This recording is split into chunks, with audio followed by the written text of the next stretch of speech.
Good afternoon, everyone. Good afternoon. Konti lang tayo ngayon, but despite of our number, we have a very special worship service for today. So welcome everyone to our Sunday worship service. Wala, may clicker. Yan. Kailangan ko ng aking clicker. So, it's December 22 today, right? 3 more days, actually 2 more days, and then it's 25. So, dalawang araw na lang, Pasko na. So, 2 more days, we're celebrating Christmas Day. And just for few more days after that, it's going to be a brand new year, 2025. Who among you are already excited about the brand new year? Maraming mga New Year's resolution. Hopefully, lahat tayo will have a better New Year. Yeah? So, I hope everyone is ready for the celebration, and still, we are on our December theme. Hindi pa naman Pasko, so we're still focusing on the theme of the birth of the Lord Jesus Christ, yung nativity, and we will talk more about yung mga stories about the coming of the Lord Jesus Christ on earth. So I remember 2 weeks ago, I started the message that talks about one of the many important characters in the Bible, and that is Mary, right? Actually, I'm still reading about her. Mary, the chosen mother of the Lord Jesus Christ, right? So first, we entitled that message, The Blessedness of Mary, right? I remember that was the title we have last time. But we were not able to finish it. I remember, I think, after point number 2, na-cut off short yung ating time, so we have to cut it off. So today, that is the goal, for us to complete the message. Okay? And we will continue to discuss the message, and hopefully we could finish it by today, this afternoon. So 2 weeks ago, I entitled it, The Blessedness of Mary. But since it's just 2 days from now, before Christmas, so I entitled our second part, Have Yourself a Blessed Merry Christmas. I know it sounds cheesy, but somehow this would give us focus on what we will be discussing. And this will be the concluding part of our lesson for Mary, right? So, bakit a blessed Merry Christmas? Because remember, Mary was the first person who learned about Christmas. Siya yung unang tao. She is the first person, of course, besides Joseph, right? So, she was one of those few persons who experienced the first Christmas. And just to mention again, the purpose of our study is first, to know more about Mary. I think some of you from the Catholic background, who among you came from the Catholic background? Probably all of us. Maybe not everyone, kasi yung mga kids, they grew up here. So hindi na, you don't have, you were not able to experience yung attending, the Catholic Church. But why did I mention that? The reason I mention that is because Mary is given much importance in the Catholic faith. Though sometimes there are some misinterpretation about surrounding her character. And again, we will try to cover that.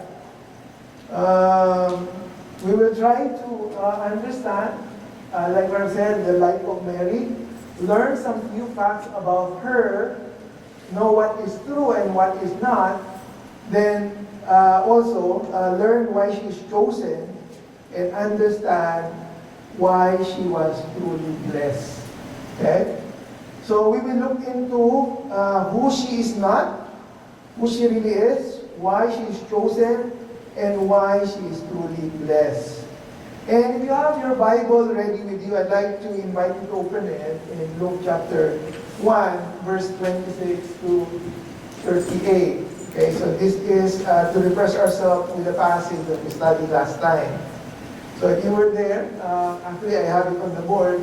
I'd like to invite everyone to stand up to give reverence to the reading of God's Word. Actually, I have it on the board here for those who would like to see it in a much bigger screen.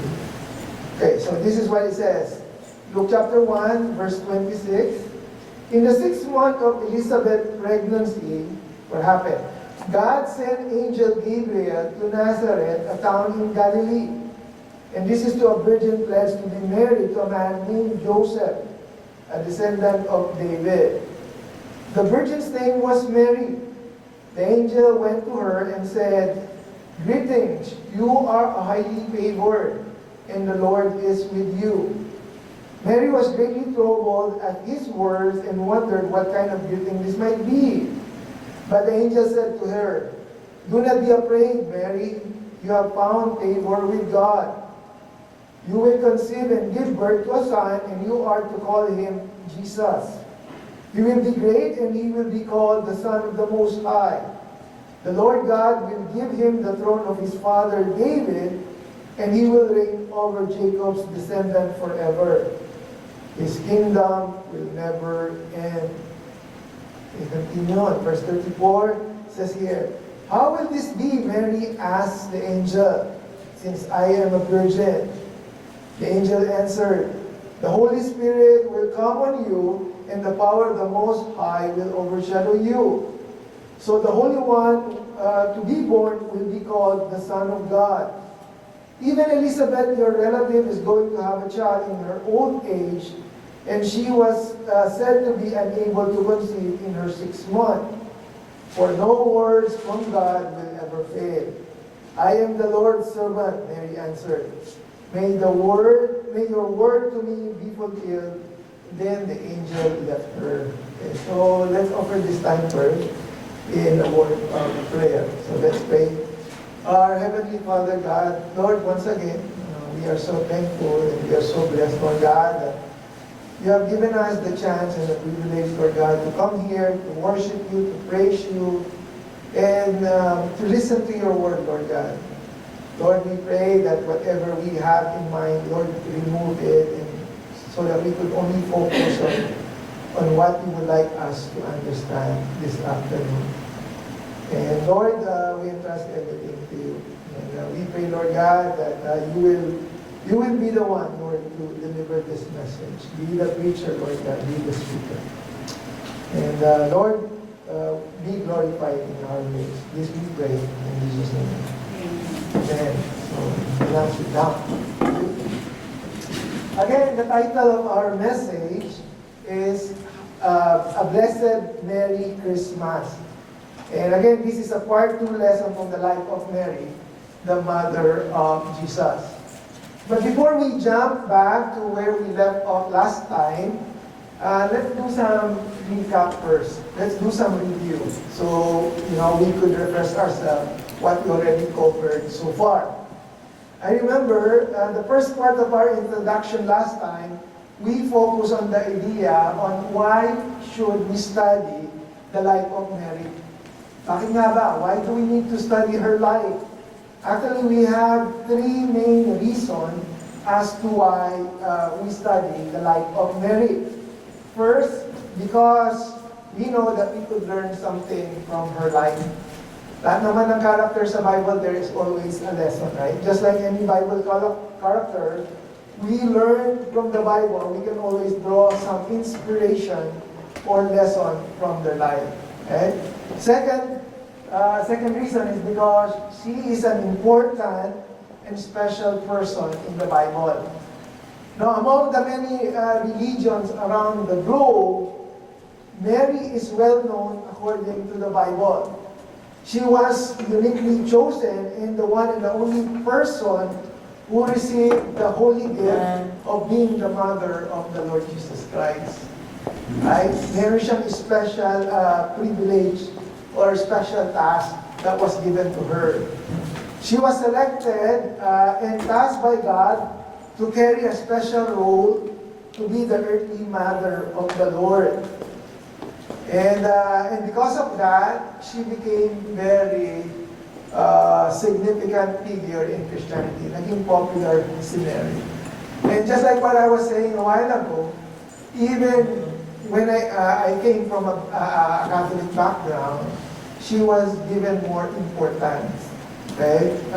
Though, sabi ko nga, there are some misrepresentation on the Catholic Church about Mary. And that is something that we're going to discuss. I have nothing against with the Catholic, it's just that I'm just simply presenting what the Bible is showing. Okay, so many churches, including the Roman Catholic, the Anglican, the Lutheran, and Eastern and Oriental Orthodox churches admired and respected Mary. Okay? And some of them even worship Mary as part of their religion. And this is something that we don't do, right? So basically, I'm just simply saying that she is important, and that's the reason why we need to study her. Right? And number three, third reason why we study Mary. I remember last time we mentioned, because we do not want to be misled or be misguided by some false claim about Mary, about her life, about her personality. We look into some false claim of some people regarding her supposed divinity. Right? This is something that we discussed last time, right? I'm just simply going back. When you say divinity, it's being God. Yun yung word na they use to equate a person with God, to have a divine attributes. We learned that last time that there is nowhere in the Bible that teaches or suggested that Mary was sinless. Right? So if Mary is not sinless, then that should mean that she is not divine, right? That she was not immaculately conceived. Nothing like that. There is nothing mentioned in the Bible that she was brought to earth or to life without any iniquity. That the Bible is clear that everyone falls short. Lahat tayo, we inherit the sin from Adam, right? And but as mentioned, because of her underlying mystery attached to her calling as the mother of the Lord Jesus, this has caused a lot of misinterpretation and temptation to some to attribute her a divine status. Dahil dun sa binigay na task kay Mary, nagkaroon ng temptation ng mga tao to attribute her as a divine being. Yun yung kanilang pananaw. Sadly, even to the point of worshiping her. Right? And like what I've said, the Roman Catholics are the ones who are doing this. But this such concept was never taught in the scripture. You cannot find in the scripture that would command us to worship her. Nowhere in the Bible that God commanded us to even worship her or follow her. Actually, this idea of worshiping her was not only a thing of today, but even during the time of the Lord Jesus, which He immediately corrected. Actually, we see this in Luke chapter 11, verse 27. I remember this is something that we discussed last time too. Again, I'm giving you some refresher here. Remember when someone from the crowd made a statement while Jesus was teaching, habang nagtuturo ang Panginoon, there was someone who made that statement. Ang sabi nung babae, a woman said, "Blessed is the mother who gave you birth and nursed you." So sino daw ang blessed? Yung si Mary, right? Kasi si Mary yung nagpaanak sa kanya at nagpalaki sa kanya. In a short hindsight, sabi nga nila, it would sound that it looks like a positive word. It looks like it's a positive encouragement. But if you look at the way the Lord Jesus Christ responds, it is not. in verse 28, this is how the Lord responded. He responded, ang sabi ng Lord, blessed rather are those who hear the word of God and obeys it. So sino daw ang blessed? Yung nagpaanak o yung sumusunod sa salita ng Diyos? Diba? It says there that it is the one who follow the word of God. You know, the Lord did not take the idea of lifting up or praising up the one who took him in her womb, or even nurture him during the time of him being a baby. Hindi inalaw ng Lord na yung praise mapunta sa Kanya. But rather, Jesus gave praises and blessing to those people who would listen to His Word. Okay? That is very clear in that passage. The Lord refocuses the praise to God, the Creator, than the creation. Okay? The Lord gave the focus on those who would follow Him.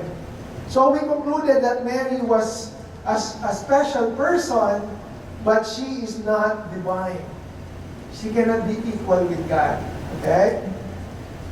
That is one of the claim that they are saying, and this is one of the reasons we need to study, so we will not be misguided. And secondly, we mentioned, we also discussed about the claim regarding His perpetual virginity. Now, this is the idea of Mary. This is the idea of many that Mary kept her virginity until the end of her life. Yun yung, that is the belief of other people, that Mary remained virgin until the end of her life. Again, this was not true and was not even supported by the Bible. Everyone knows that Mary was legally married to Joseph, right? And part of their union is also physical intimacy through sexual relationship. And Matthew account focusing on Joseph states that they did fully consummate their relationship, which include their physical intimacy, after Jesus was born. Actually, Matthew chapter 1 verse 25 said, it says there that he did not consummate their marriage, again, until she gave birth to a son. So meaning, after the Lord Jesus Christ was born, they just practiced a normal husband and wife relationship. And part of that is to have a sexual relationship with each other. Again, Mary would not defile herself by having sexual relationship with Joseph, because that is a normal thing for husband and wife, right? And in fact, last time we also quote some Bible verse that supports the idea that Joseph and Mary have grown their family. Remember those verses that I presented last time? Here. In Matthew chapter 13, verse 54 to 56, it shows there that the names of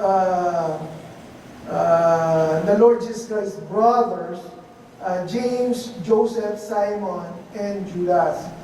And also, it says there that he too have sisters, right? It says there, when the Lord was preaching in the synagogue, some people made that statement. They were asking, who is this person who is teaching, right? So they're questioning him, right?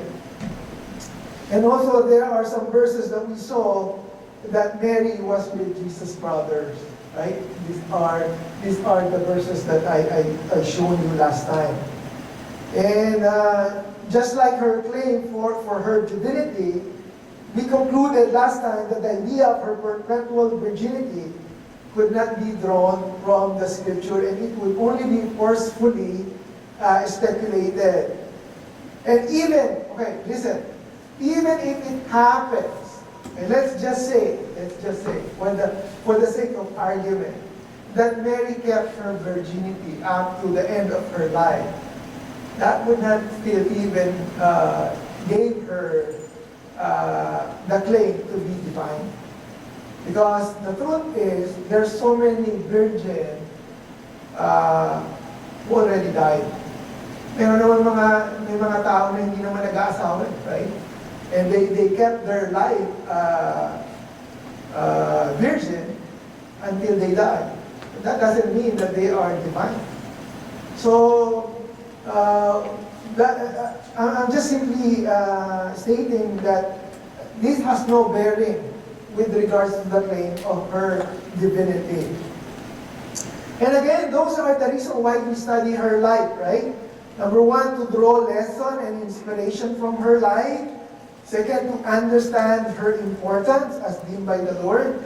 And thirdly, to correct some misconception about her personality as claimed by others. Okay, so it's clear that those are the only reason why we study. And secondly, as part of the background, we also discussed who Mary was, right? We discussed the biological background of Mary. We look at some of the facts that introduce to who Mary really was. We check some biblical statistics about her and some of her biological background. Her first mention in the Bible, we said that it was in Matthew chapter 1, verse 16. She was introduced as Mary, the mother of Jesus, in the genealogy of the Lord Jesus, accounted by Matthew in the lineage of Joseph. Doon siya unang na-mention. And her last mention in the Bible is in Acts chapter 1, verse 14. This is when the disciples, along with the ladies, have chosen a replacement for Judas. So doon siya na huling namin. And she was referred 19 times in the Bible, between 4 gospel writers and the book of Acts. She was the cousin of Elizabeth, the mother of John the Baptist. So they are relative. And presumably, listen to this, she was about 15 to 16 years old when Jesus was born. Because sometimes we thought that Mary was already old when Jesus was born. But in reality, she was just only between that age, 15 to 16 years old. Sino ba sa atin dito 15 to 16 years old? Yeah. Yan, how old are you? 16. Okay, so maybe that age. Nung time, when the time that the Lord Jesus Christ was born, she was the same age with Johanna. Right? Kasi sometimes, when I grew up in a Catholic church, ang perception ko is that Mary is like a mother who is already old, right? Pero in reality, she was just young at that time. Okay? And as mentioned a while ago, Mary with her husband, Joseph, did not remain as virgin. Mary had biological son named James, Joseph, Simon, and Judas. Okay? We already saw that in those verses. And comparing the genealogy account of Matthew, this case through Joseph, we found out that Joseph was the son of Jacob, right? Joseph was the son of Jacob, while Mary was the daughter of Heli, right? According to the genealogy written by Dr. Luke. And these are two sons of David. Both of them came from the lineage of King David. Joseph through Solomon, while Mary through Nathan. And Solomon and Joseph and Nathan, these are two sons of David through Bathsheba. They are brothers. So doon sila nanggaling, they were from the lineage of King David, both of them. So again, we studied the reason why, we discussed why we need to study Mary, that's number one. Number two, we study about who Mary is as the person. And thirdly, as part of our main value, we also tackled the question, what is it in Mary, why she is chosen by God, right? We talk about the traits and the attribute based from the passage we have read. And this is where we left off last time. So, binigyan ko lang sila ng refresher so you did not miss anything. So, remember the first point that we have last time, we say that Mary was selected by God, number one, because of what? Did you remember? Because she was a common person. Remember, just like you and me, we say that Mary was selected by God first because she was a common person, an ordinary person who came from a nowhere town named Nazareth, right? This is what we read a while ago, right? We say that she was picked by God to be visited by the angel Gabriel to deliver the great news that she was chosen to become the mother of Jesus, who is the Messiah. The verse gives us a good introduction as to when and who the characters be involved in the process. It was in the 6th month of Elizabeth's pregnancy. So, yung age ni John the Baptist and the Lord Jesus Christ is only 6 months in between, yung kanilang pagitan. Right? And according to the verse, it was also mentioned that she came from Nazareth, a poor and popular place which even the Old Testament did not mention. Ganun siya ka-unpopular. Actually, I was trying to make a research how big the population of Nazareth during that time. And I was surprised that I found out that it is only between 200 to 400 people living in Nazareth during the birth of the Lord Jesus Christ. So imagine, 200, gano'ng kadami yun? Buong town of Nazareth, that's how small it is. Right?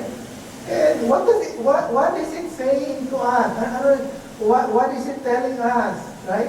It's telling us that the Lord Jesus Christ chose to be born on an unpopular place. Right? Imagine, 200, parang siguro mga 4 times lang na ang bilang natin. That's how big the town was. Right? Yeah. And actually, if we're going to look at some of the passages in the Bible, even Nathanael could not even comprehend the idea that something good will come out from Nazareth. Parang, because Nazareth, it's not a very,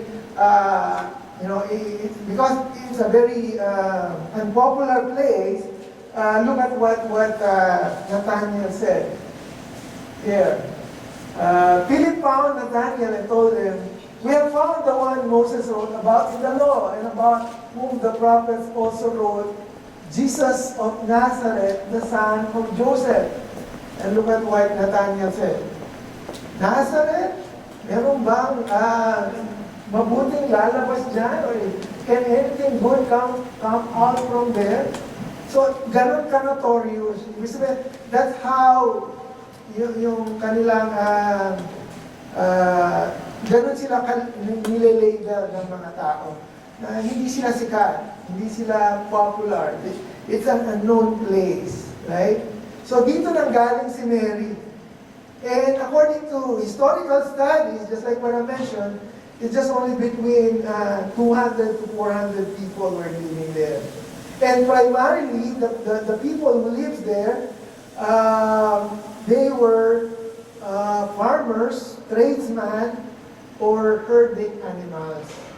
Yun lang yung kanilang ginagawa. Comparing to another town, they are not well known.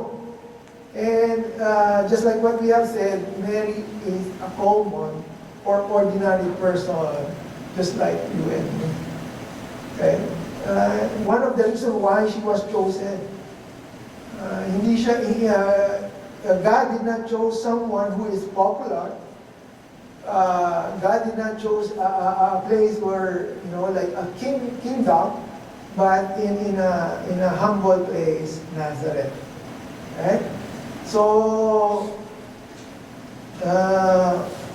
what is it in Mary that she was chosen by God? Number one, she was a common person. Number two, we say that Mary was selected by God because besides being common person, number two, she was a contemplative person too. Meaning she is reflective or a deep thinker. Okay? That despite of her age, 15 years old, right? Despite of her age, Mary thinks seriously. Right? And her thoughts are comprehensive, malalim siya mag-isip. Okay? Despite of her background, or yung kanyang kinalakayan, despite of the place where she grew up, Mary, she is a contemplative person. She thinks seriously.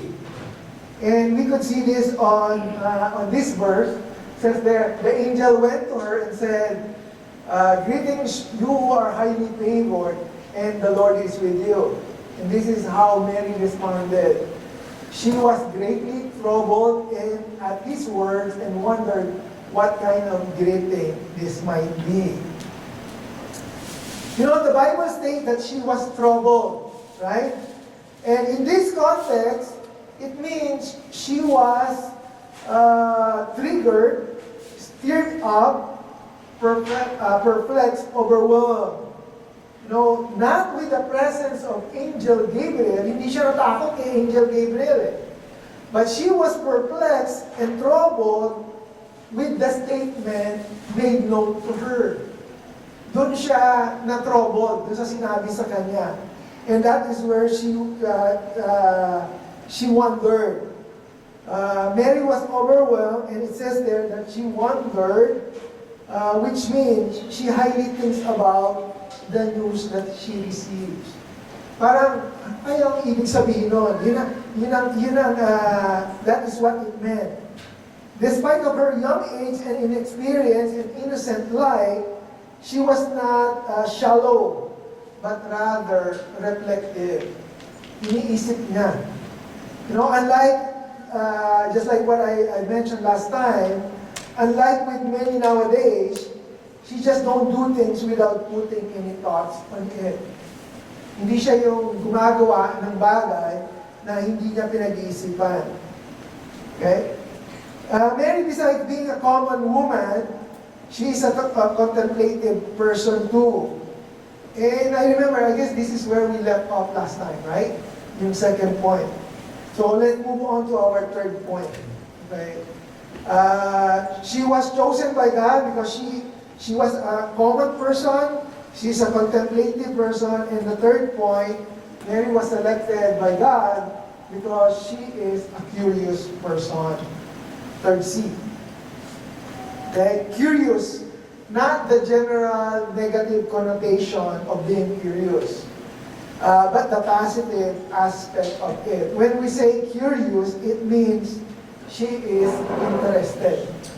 Okay? Having the desire to learn, understand, and acquire knowledge, and this reflects her comprehension. Okay? Curious siya kasi gusto niya maintindihan yung mga bagay-bagay. And look at the following verse. Verse 31. Ang sabi ni Angel Gabriel said, you will conceive and give birth to a son, and you are to call him Jesus. And Angel Gabriel described what's going to take place. He will be great and will be called the Son of the Most High. The Lord God will give him the throne of his father David. He will reign over Jacob's descendant forever, and his kingdom will never end. So all those things pertains to Jesus. And then, did Mary question that? No.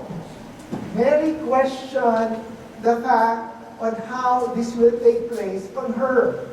Ano sabi niya? Mary said, "How can this be since I am a virgin?" Diba? Some might consider her question as a question of unbelief. But if we study closely, we will find out that it is not. Okay? It is not a form of a doubt.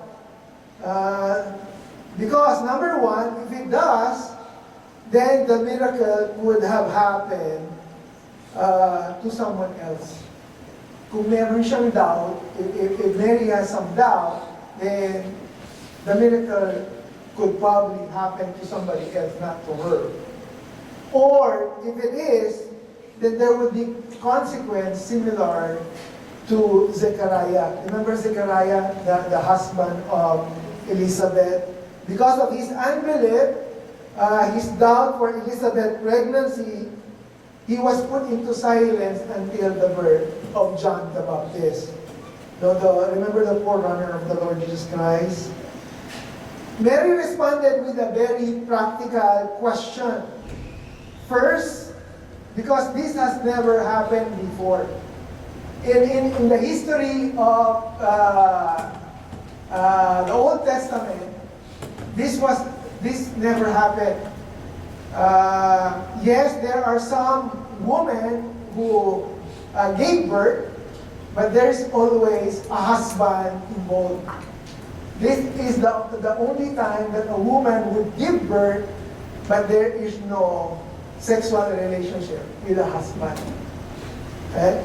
Second, it's common knowledge that birth comes from natural human reproductive cycle. And again, this is between man and woman.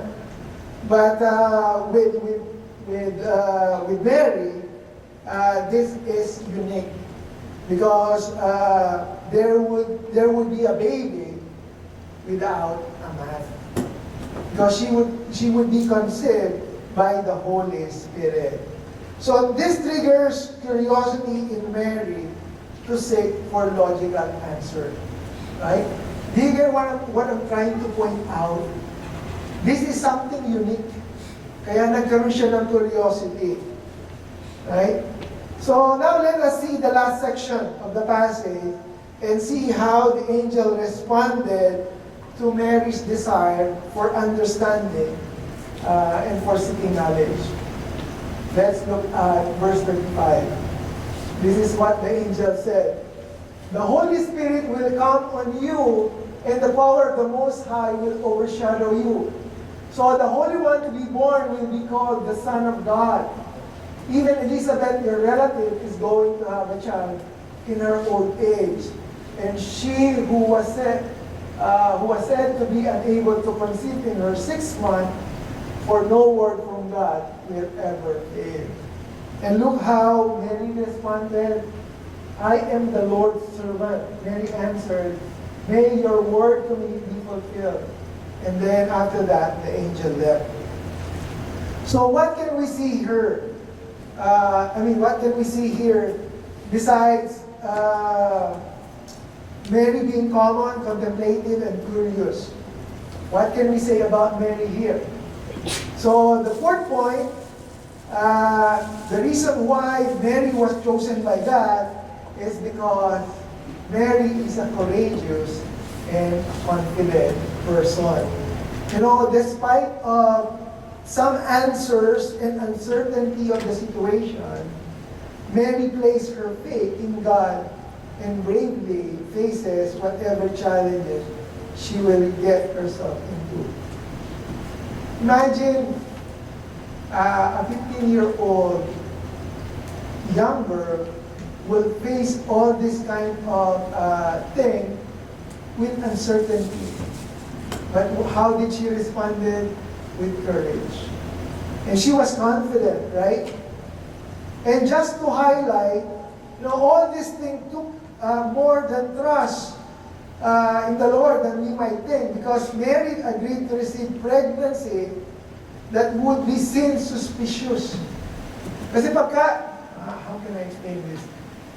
Pagka nalaman ng mga tao na siya ay nagdadalang tao, na wala siyang asawa, she might be put to death. Diba? Pagka nalaman nila na hindi pa naman kasi sila kasal eh. They were only betrothed, right? To each other. So, there is a risk for her life. But despite of that, Mary took the courage and to accept what the Lord has bestowed on her.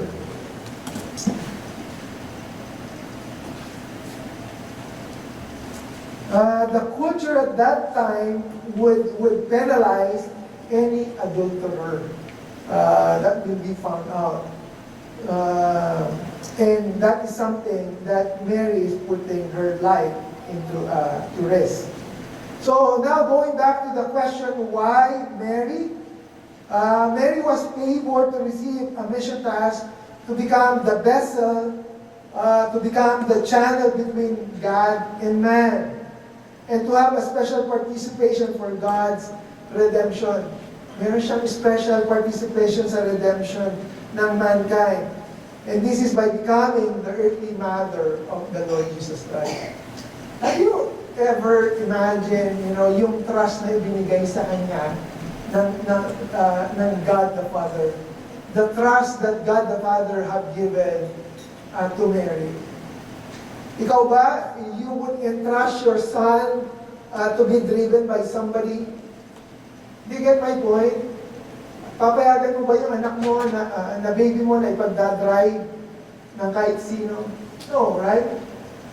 That's the same idea. That's the same concept. God had placed trust on Mary to carry the womb of the Lord Jesus Christ on her belly. On the womb of Mary. Pinagkatiwala niya ang Panginoong Jesus kay Mary. But of course, we understand that God, is more powerful than Mary. But the idea is that Mary is so blessed because she was chosen by God and trusted by God to become the mother of the Lord Jesus Christ. Remember, it's not only between 9 months.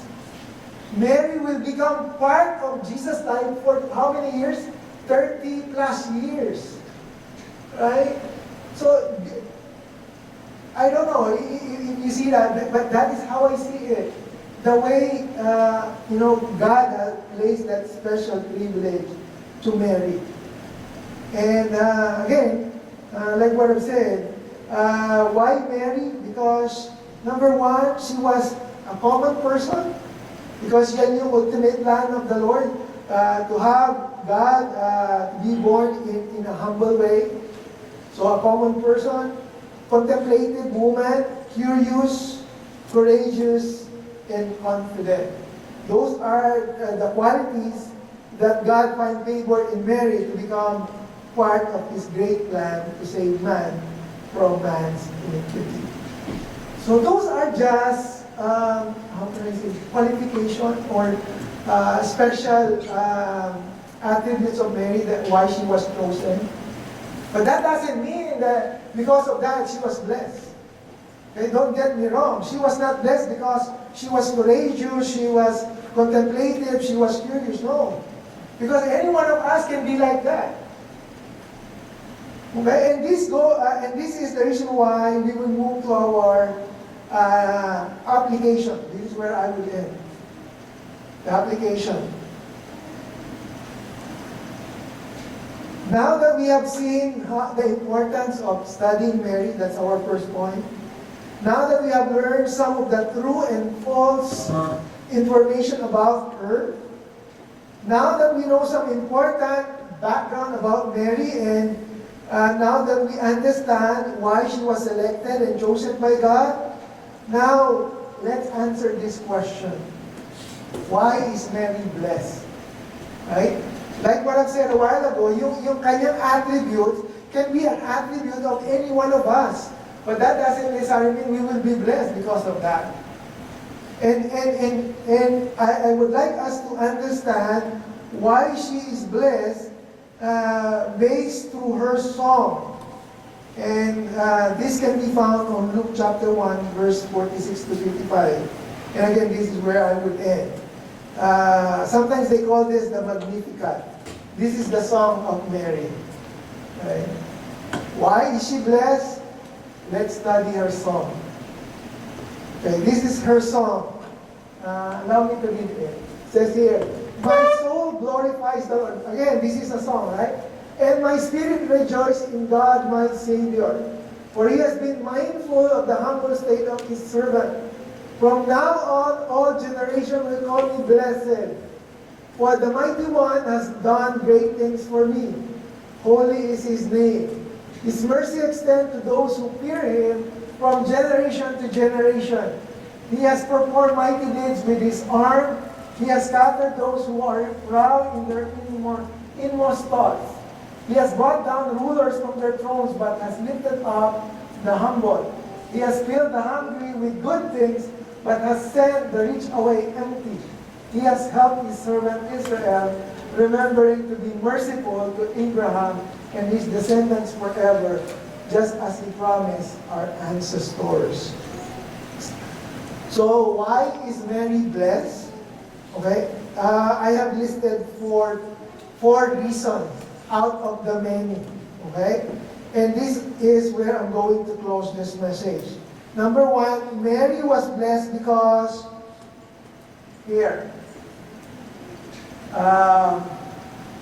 because she keeps the scripture to her heart. Okay? Because she keeps the scriptures to her heart. What makes you say that, Pastor Rodel? How did you know? Well, that song of Mary was actually quoted, paraphrased from the scripture. Here. Verse 46, it was taken and paraphrased from Psalm 34. Verse 47 was from 1 Samuel chapter 2, verse 1, and so forth. Okay? So what are we saying here? What I'm trying to say is that the Song of Mary was quoted from the scripture. It was from the Old Testament. And the reason why she was blessed and the reason why she was chosen, because she kept the scripture to her heart. Remember what the Lord Jesus Christ said? Blessed are those who obeys it. Yung kanyang words, right? And this is the reason why she was blessed. This is the reason why she was chosen. Before she was chosen, she was already listening to the Word of God. Imagine a 15-year-old from a nowhere town quoting verses from the Bible.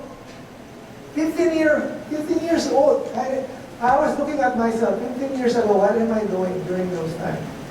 I think I was playing basketball. Probably I was busy, 15 years old. What year was that? Second year? Third year? Anong ginagawa natin? Akala mo umupya pa ako sa classic ko by that time. Yeah, but Mary, I hope you get what I'm trying to say. Mary, with her age, she's already filled with the scripture. Sabi nga nila, when you seek somebody, whatever is in her heart will come out. Minsan nga yung mga iba, pagka nagdudulas lang, kung ano yung mga, di ba? ano siya sabi nila? Yung dumi ng kalabaw, ayaw na sabihin yung right word. Di ba, pagka nadadapa, kung ano na, ano ng kalabaw, expression. But look at Mary. When you shake her, what comes out of her heart? Scripture. Words to worship God, right? So what comes out from Mary? She quoted the scripture. And like what I said, there was a saying, whatever is in the heart of the person comes out when he or she is bound. And this is what comes out from Mary, a 14, 15 years old girl selected by God because she kept her words in her heart. And that is the reason why she is blessed. You want to be blessed? Let's study the scripture. Okay? I don't think anyone will disagree with me with that. Right? If we study the scripture, we will be blessed. Number two, why is she blessed? Number two, because she acknowledged that she needs a Savior. Right? Remember in Luke chapter 1, verse 47, she said, "My spirit rejoiced in God, my Savior." That statement alone will tell us that Mary needs a Savior, and Mary is also a sinner like us. So we cannot say Mary is divine. Right? If she is divine, then she doesn't need a Savior. So the mere fact that she needs a Savior, it just simply shows that she also committed some sin. Right? Mary refers to God as her Savior. When Gabriel first appeared, he described to Mary, very specifically in Greek grammar, as a recipient of God's grace.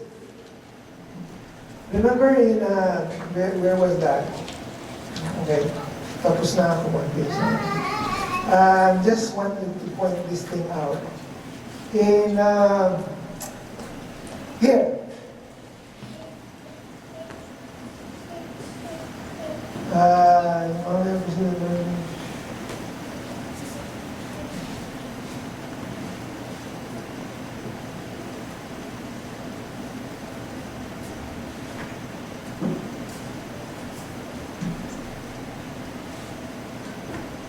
Actually, it was Elizabeth. It was Elizabeth who mentioned that Mary was full of grace. Remember when after Angel Gabriel visited Mary, Mary visited her cousin Elizabeth, the mother of John the Baptist. And when Elizabeth saw Mary, she made that statement in the same chapter. I don't have it with me. But one of the statements that Elizabeth said, she was referring to Mary, that she was full of grace. And that she passes along grace to others. Actually, that was a false belief. I mean, ano ba yung gusto kong sabihin dito? Ang gusto kong sabihin dito is that that statement, full of grace, is sometimes being misquoted. Who among you are familiar with the prayer to Mary? Ako kasi alam ko yung Hail Mary, di ba? Hail Mary. Okay, I don't have anything against with the Catholic. I came from the Catholic background. I just simply wanted to correct yung statement. Ang sabi dun sa prayer, that Mary is full of grace. That is right. Totoo yun. That is correct. That is a true statement. That Mary is full of grace. But listen to this. Mary is full of grace because she receives it. Okay? She is a recipient of grace. Just like you and me. Nakatanggap tayo ng grace. Okay? Ang wrong notion is that Mary causes grace. Ang wrong notion is sa kanya nagsisimula yung grace. No, grace was given to Mary. And that's why she accumulates it to become full of it. Napuno siya ng grasya. Kasi binigyan siya ng grasya. She was given grace. God is the only one who could give grace. The problem is that in some people, they thought that Mary is full of grace and she could give or pass along grace. It's only God who can pass grace. Okay? We are all recipients of grace. Okay? So, yung word na full of grace, that is right. But the meaning is that she is a recipient. Mary clearly understood that she was a sinner and needs salvation. Yes, Mary was full of grace because God gave Mary grace just like God gave it to every one of us. But grace, listen to this, did not initiate from Mary. She was just only a recipient of grace. God was the source of grace. Okay, so I hope that makes it clear. Mary's songs of praise declares what God does and how He saves, and without suggesting that she is an active part in the process. She is honored and happy to obey God's plan and follow His will. Okay? So, Mary understood that she is a recipient of grace. Kaya nga niya sinabi yung, my spirit rejoice in God, my Savior. Because God has given me grace, full of grace.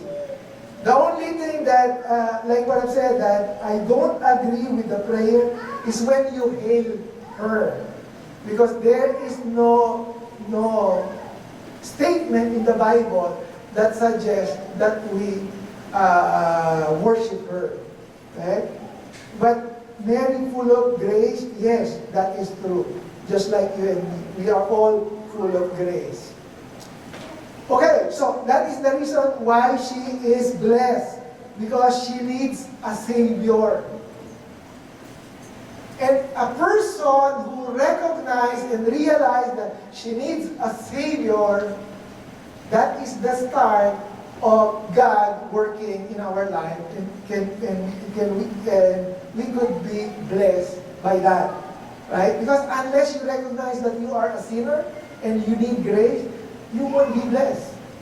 Right? If you keep on rejecting the idea that you don't need a Savior, then you will not be blessed. Okay? So that's my point. Number 3, another reason why she was blessed, because she worshiped God according to His Word. Remember His song? Mary expresses it in a song. Mary declares in her song that God is, look at this. Isa-isahin ko lang. I'm just gonna enlist them one after the other. Through her song, Mary declares that God is, number 1, He is praiseworthy. Right? My soul glorifies the Lord. My spirit rejoices in God, my Savior, and I will be blessed because of Him. So God is worthy to be praised. He's praiseworthy. Number 2, God is personal. Look at what He said. For the Mighty One has done great things for me. Holy is His name. So God is personal, right? What else? According to Mary's song, God is powerful. He has performed mighty deeds with His arm. He has scattered those who are proud in their inmost thoughts. What else? God is her protector. He has brought down rulers from their thrones, but has lifted up the humble.